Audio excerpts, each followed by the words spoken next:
أصبحنا وأصبح الملك لله والحمد لله ولا إله إلا الله وحده لا شريك له، له الملك وهو على كل شيء قدير. صباحكم زوين، صباح الخير وصباح التيسير وصباح كل ما هو جميل في الحياة للمتتبعين ديالي الأعزاء.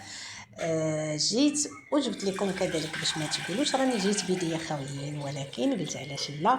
هاد الوصفه راه الكثير والكثير من الناس محتاجينها في هذه الظرفيه وفي هذا البرد هادي. كما كتعرفوا الوصفه هذه الناس اللي كيعانيوا من الكحه يا الاخوات، الكحه صعيبه في هذا البرد هذا. كتحس سبحان الله بالضلوع ديالك راه صافي راه كيتقسموا، وبالاخص كتحس حتى بالتنفس ديالك صافي راه ما كتقدرش انك تطلع النفس وتهبطوا بسبب ديك الكحه. انا جبت لكم واحد الوصفه اللي هي جد بسيطه دائما، وكما عودتكم بانني كنجيب لكم الوصفات اللي متوفرين في جميع البيوت. ما كايناش شي بيت مغربي ما فيش هاد المكونين فقط، غير جوج ديال المكونين لا ثالث لهما. جوج، الا قلت جوج راه جوج كما دائما كنقولها لكم في جميع الفيديوهات ديالي. عندنا زيت الزيتون اللي حنا كنقولوا زيت العود، معروفه عندنا كاع المغاربه بزيت العود. يعني بالنسبه للناس المتتبعين ديالي خارج المغرب او لا من دول اخرى راه زيت الزيتون. وكذلك مكون اخر اللي جد يعني الفوائد ديالو جد زوينه بزاف. ربما كاينين الناس اللي كيقولوا هذا المكون هذا كما كنقولوا حنا كنحقروا واحد الحاجه، ولكن راه الفوائد ديالها زوينه. بالنسبه للكمون، الكمون البنات راه كنهضر على الكمون البلدي، الكمون البلدي اللي كتصنت الفيديوهات ديالي تصنت مزيان. شنو كنقول؟ الكمون البلدي مع زيت العود او لا كما كنقولوا زيت الزيتون.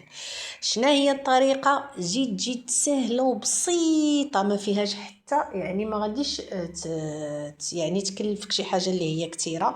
راه الكمون موجود في جميع البيوت، ولكن يستحب كما كنقول دائما الحاجه كما كنمشيو عند العطار كناخذوها وكنقيوها كيطحنها لينا، كذلك حتى بالنسبه لهذا الكمون هذا حاولوا انكم تجيبوه وتنقيوه على ايديكم، وكذلك انكم تطحنوه. الكمون البلدي كتجيبيه كتنقيه على لا وكطحنيه على ايدك، ومن بعد كتجيبي واحد القرعه هاد الكونفيتور خاويه ولا شي بواطه، المهم تكون ديال الزاج. غادي توضعي فيها زيت الزيتون هادي، ثم غادي تضيفي ليها هاد الكمون هذا معلقه ولا جوج معالق، كتخلطيهم مزيان. راه الناس الاولين راه كانوا كيعالجوا غير بهاد الاعشاب هادو، وعن تجربه انها كاينين بالنسبه ليا كاينين جوج ديال الطرق. كاينه هذه ديال زيت الزيتون كتخلطيهم مزيان، ومن بعد ملي كتبغي تنعسي ان شاء الله بالليل تحاولي انك تاخدي معلقه بالليل ملي تبغي تنعسي، وعاوتاني ملي كتفيقي مع الصباح كتحاولي انك تاخدي معلقه مع الصباح كي تفيقي تاخدي معلقه ديال هاد الزيت المخلط بالكمون. كاينه كذلك طريقه واحده اخرى هما نفس الفعاليه.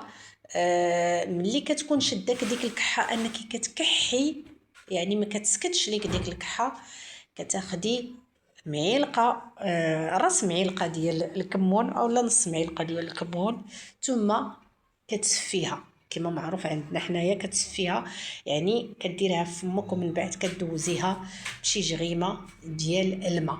راه دقه بطله البنات، راه صراحه وصفه لا يعلى عليها، مجربه ومن ضمن الوصفات اللي كيكونوا كنستعملهم عندي في الدار. ونتمنى عاوتاني هاد الوصفه انها تعجبكم، وما تقولوش راني بخلت عليكم. راه اي وصفه يعني يعني كنحطها لكم هنا في الفيديو، وكنتمنى ان شاء الله انكم تجربوها.